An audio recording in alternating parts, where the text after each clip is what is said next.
Healing from a toxic relationship is one of the most profound yet challenging journeys anyone can embark on. When you're entangled in a relationship that chips away at your self-worth and confidence, the damage is often deeper than you may realize.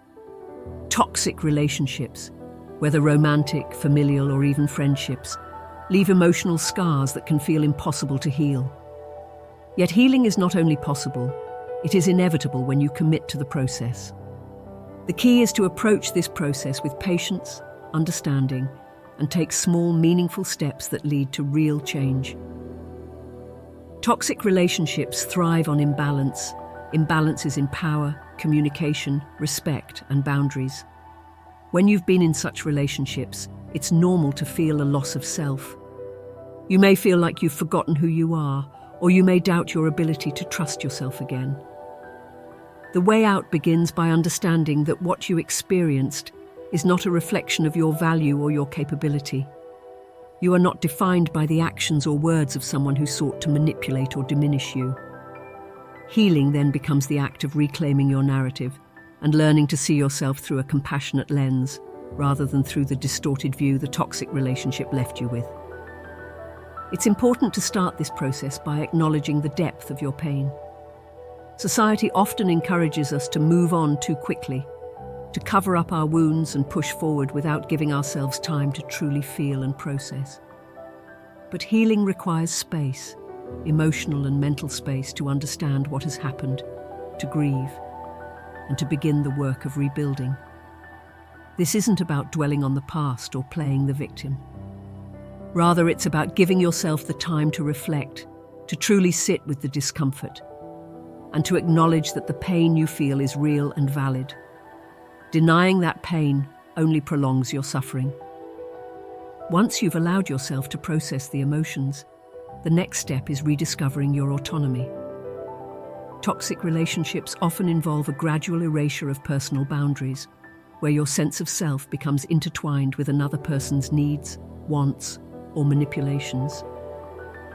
To heal, you need to begin reclaiming those boundaries. Start small.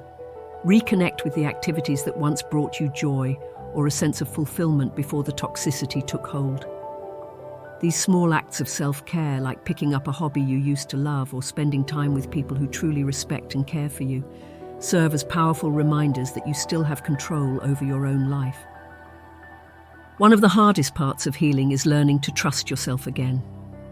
Toxic relationships often erode your ability to believe in your own judgment. The constant manipulation or criticism can make you question whether your feelings are valid or whether you can ever make a right decision.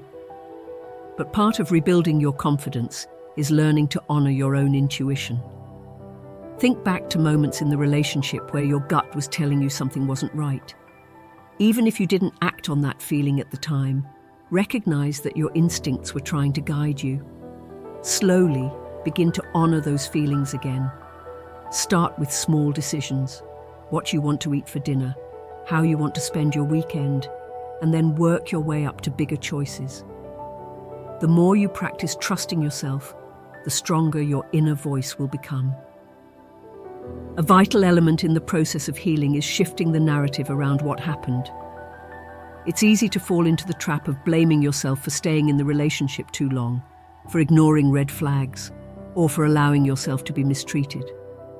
But here's the truth. Staying in a toxic relationship isn't a sign of weakness. It's a reflection of how deeply you cared. Often we stay because we believe the person can change, or we believe that our love or support can save them from their own toxicity. But relationships aren't about saving someone else. They're about mutual respect, growth, and balance. Shifting your perspective from self-blame to self-compassion is essential for true healing. You didn't stay because you were weak. You stayed because you believed in the potential for better.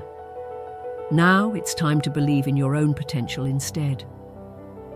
Healing is learning to reframe the way you perceive vulnerability. Toxic relationships can make you feel as though being vulnerable is dangerous or foolish, as though showing your true self will always lead to hurt.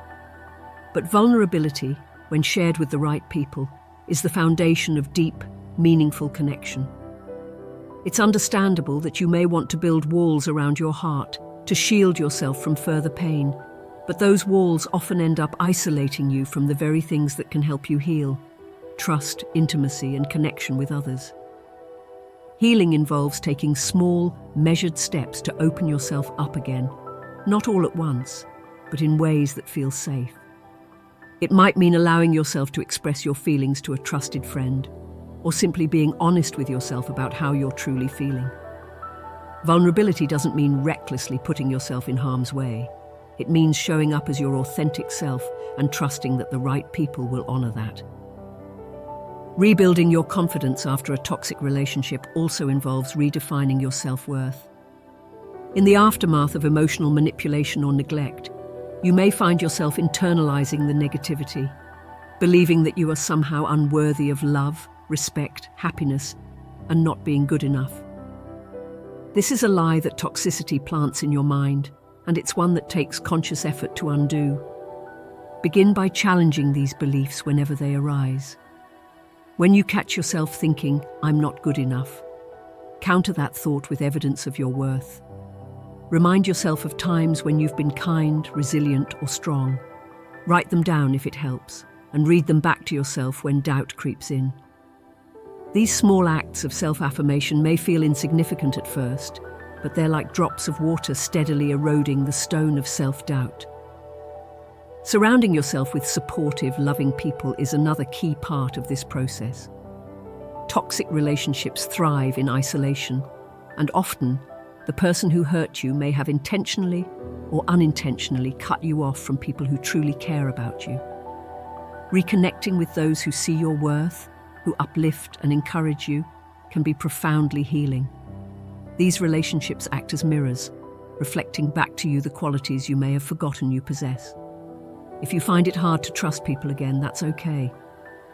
You don't have to open up to everyone immediately. Take it slow and allow trust to rebuild over time. But don't underestimate the power of being in the presence of those who genuinely care for you. For those who don't have people in their lives to lean on, healing may feel even more daunting, but it's important to remember that you are still capable of rebuilding yourself, even in solitude. While having supportive, loving people around you can certainly help, healing in isolation can also be a powerful opportunity to forge a deeper relationship with yourself. When you're alone, it becomes essential to find ways to cultivate inner strength and resilience. One approach is to become your own source of support. This might sound difficult, but it's about learning to be your own ally, recognizing that you can give yourself the care and validation that others might not be able to. Start by practicing self-compassion. Treat yourself the way you would treat a close friend who is going through a tough time. Acknowledge your feelings, reassure yourself that what you're experiencing is valid, and remind yourself that you deserve kindness, especially from yourself. The more you practice this, the more you'll feel empowered to be your own emotional support system. If isolation is a factor, another path is to lean on resources that can offer guidance and a sense of connection, even if they aren't direct personal relationships. Books, podcasts, or online communities such as YouTube and streamers can be profoundly helpful in reminding you that you're not truly alone. You may not have someone physically present, but connecting to voices that resonate with your experience can provide comfort and insight. There are countless authors, speakers, and online forums where people share similar struggles, and hearing their stories can remind you that what you're going through is not uncommon. Finding resonance in others' journeys can lessen the burden of loneliness, even from a distance. It's important to cultivate activities that nurture your soul and remind you of your own strength. While it may seem difficult to start, exploring hobbies, creative outlets, or forms of physical movement, like walking or dancing, can be healing. These activities anchor you in the present moment and give you something to pour your energy into. They also provide an opportunity to build something purely for yourself, independent of anyone else's validation. Over time, you may discover that these moments of solitude are not just spaces for healing, but also for growth, where you can rediscover and reclaim your inner resilience. Even if you are physically alone through this process, you still have the capacity to heal. In fact, Learning to stand on your own can be one of the most empowering things you do. As you rebuild yourself from the inside out, you'll find that this time spent alone is not a period of emptiness, but a space for profound self-discovery and strength. An empowering realization you can come to during your healing process is that your worth is not dependent on another person's treatment of you. Your value is intrinsic. It is not something that someone else can give or take away. Toxic relationships can make you feel small, powerless, and broken. But the truth is, you are none of those things. The very fact that you are seeking healing, that you are listening to this and trying to understand how to move forward, is proof of your strength. You are resilient, and while the road ahead may not be easy, every step you take toward healing is a step toward reclaiming the life you deserve. As you move forward, be gentle with yourself. Healing is not a linear process, and there will be days where you feel like you've taken 2 steps back for every 1 step forward. That's okay. Progress is still progress, no matter how small. Celebrate the small victories, the moments where you feel a little more like yourself, the days where you manage to set a boundary, or the instances where you catch yourself trusting your intuition. These moments truly add up, and over time they create a foundation of confidence that is unshakable. In conclusion, healing from a toxic relationship is not about forgetting what happened or pretending it didn't affect you. It's about learning to integrate those experiences into your life in a way that empowers rather than diminishes you. It's about rediscovering your sense of self, reclaiming your boundaries, and learning to trust yourself again. Most importantly, it's about remembering that you are worthy of love, respect, and happiness, not because of what you've done or what someone else says, but because you exist, and that is enough. You have the power to rebuild your life, one small step at a time, and in doing so, you will find a version of yourself that is stronger, wiser, and more compassionate than before. Good luck, and I believe in you.